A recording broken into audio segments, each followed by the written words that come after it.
Hello everyone, Ntent here. Welcome back to another episode of Minecraft on the CentriCraft server. In today's episode, I want to start building the tree farm. Let's actually not waste any time at all, because this will take a while. So here are all the materials. Not all of them actually. I gathered most of the materials. It fit into 3 shulker boxes, and I think I am going to be building it on top of the Nether. It's a pretty good spot to build it because the farm is kind of ugly and I don't want it to be in the way. I could build it here, but I just feel like when I have the option of building it on top of the Nether, I think I will take that option. So let me not waste any more time and let's just start. Okay.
Alright guys, so I just finished the first stage, kind of. So here it is. And yeah, I know right now it just seems like a bunch of random redstone, but I can try explaining a couple things. So I know this is like one of the piston pushers, double extender things that takes out the leaves from the trees that grow. And this right here, if I don't fall, is where the bone meal is going to come out, so the tree grows. So yeah, every time, how does this work? Oh, here's going to be the on and off switch, so that's how you turn on the farm. And yeah, I'm not really sure how it works, but a signal comes through here once in a while and it transfers over to these droppers, which elevate it to the dispenser. So yeah, I guess I'll continue working on it, and I'll see you in a bit. Alright, here is the next step done. It's actually the storage for the bone meal, and this is actually only half of it. So if I jump off, try not to die, looks like all the hoppers are pointing in. Yep, okay. Yeah, so we're going to have a lot of bone meal storage because I do not want to be filling this up often. So let's see, what else did I do? Oh, I put in these hoppers right here So now it actually is starting to look like something. So you walk in, there's going to be carpets there, and you stand here. There's going to be a piece of dirt there. You'll place your saplings. Bone meal is going to come out of there, and the saplings will funnel through these hoppers into this chest, and it's going to go down through a hopper into this dropper, and they're going to get dispensed to you automatically, so you can AFK for a very, very long time. So yeah, I guess, yeah, it's actually coming along much, much faster than I expected it to. So very, very soon I'm going to start building up the other walls, these 3 walls, and I guess we're going to be done with the cage part where you grow the trees. From there, it's only going to be a matter of moving the logs out into the blast chamber. So yeah, I'll see you guys in just 1 second. Alright guys, I've finally finished, and here it is in all its glory. Pretty big, I guess. I didn't actually take that long to make. I expected it to take a lot longer, but that's nice. So now that this part's done, I can actually start building the receiving area, and then the splitter, and then the TNT blast chamber. So yeah, that's gonna be fun. So I guess, yeah, I'll see you on the next update. Okay, so I really like how fast this is coming along. Oh, I think that was lag.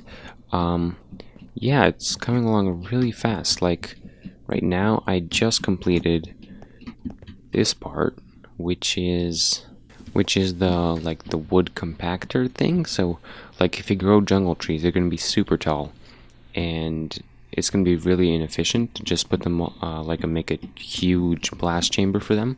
So once the wood comes out here, these slime blocks push the wood up into a 4x4 space, and then these pistons push them off in that direction. So yeah, this part is actually pretty crucial to the farm. It makes the blast chamber actually effective. So yeah, I'm glad I did that. It's starting to look like I can finish the whole farm in 1 episode. So I'll try to see if I can do that. It's gonna be really cool if I can get it working today. But yeah, I guess I'll continue working on this, and I'll see you in a sec. Okay, so I have finished most of the wood moving mechanics. So if I can fly over here and try to land.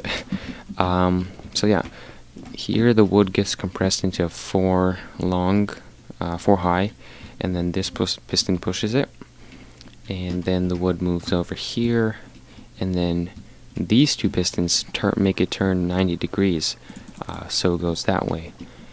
And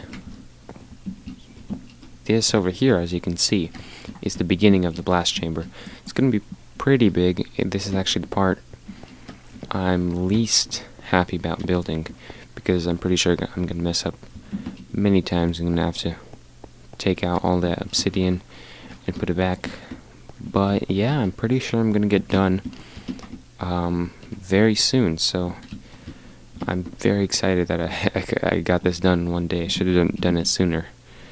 And one thing I actually noticed when building this, if I fly over here, it takes a while, but yeah, this is actually Mr. Happy Drew's gold farm.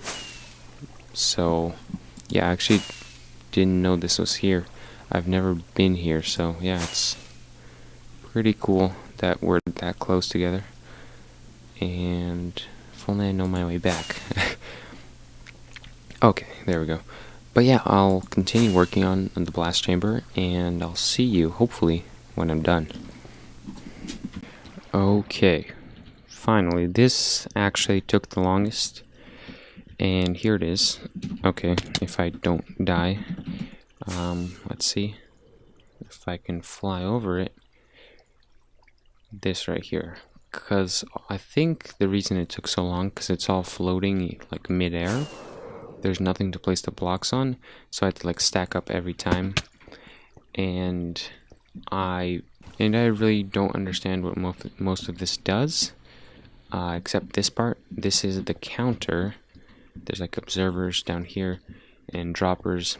It counts how much times the wood gets moved into the TNT chamber, so we can drop TNT not like every second, because that would be inefficient. It can precisely throw the TNT down when the pistons push the wood, so it gets a 100% drop rate. Otherwise, this activates the pistons to push the wood into the blast chamber, and yeah, that's mostly it. I guess there's one last thing to do, and that is actually build the blast chamber, like close it all up. This over here, actually, that reminds me, this over here is where the TNT duplicator is gonna go.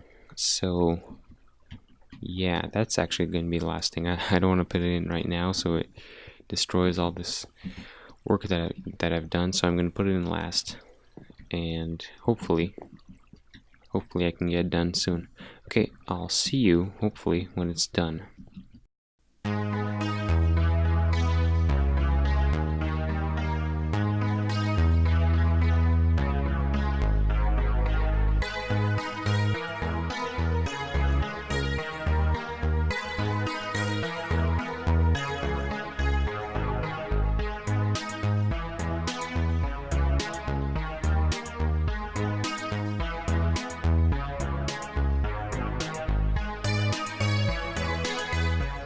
Okay, so guys, we did it. We finally built the tree farm after so long. I know for you guys, it's only been like, why can't I lag? Okay, I know for you guys it's only been like a couple of minutes at most, or actually seconds, because it's just cut from the last clip. But for me, it has been hours upon hours of fixing little things. So I thought I was done with the farm, first of all, and then I made the biggest mistake possible. When I was choosing location for the farm, I picked the top of the nether because it's like a convenient spot to build, and I totally forgot that you can't place water in the nether. So I got really sad, because the water is like the last step. So I had everything built, absolutely everything. I had the blast chamber built, all the pistons and stuff put down, and the last thing to do was put in the water. And I put down the bucket, and the water just disappeared, and I was really sad. I didn't know what I was gonna do, but I actually looked it up, and if you use commands, you can place in water into the nether and it'll flow like normally. So I asked all the other Centrics what they thought about the idea of me placing in the water, because I am not about to build this whole farm over again just because of a stupid mistake. Like, being on top of the nether doesn't give me any advantage over being like in a regular world. Actually, it's a disadvantage, because it's harder to get up here every time and it's further away. So rebuilding it, or like building it here, has no, like, I'm not gaining anything extra from it. So I think me cheating in the water isn't so like cheaty after all. So I hope you guys, the viewers, can understand my decision and why I don't want to spend another 5 or 6 or so hours, whatever I spent building this, again, just because of a very stupid, dumb mistake. Okay, so now that that's out of the way, after that, it was pretty much fine. The farm still had a few quirks I had to fix here and there. It was a bit annoying because I didn't know the exact problem, but it works now, and I actually used it for a bit, and as you can see, here's the wood. I only used oak because I only have a lot of oak saplings. But if I go over here to the chest that I put in, yeah, that's a lot. That's from like, I think half an hour to 45 minutes. I'm really not sure. But yeah, another thing I've been trying to do is put in Nether Portals so I can access this place easily, and I just can't seem to get the linking up right. So I'm gonna play around with that a bit. Maybe next episode is gonna be the linking portal episode. But yeah, for now, I'm really glad that I can finish this farm in one episode, even if it was very stressful and took a while. But yeah, thank you guys for watching. If you like this episode, click like, and if you're new here, consider subscribing. So yeah, thank you guys for watching. I'll see you guys next time.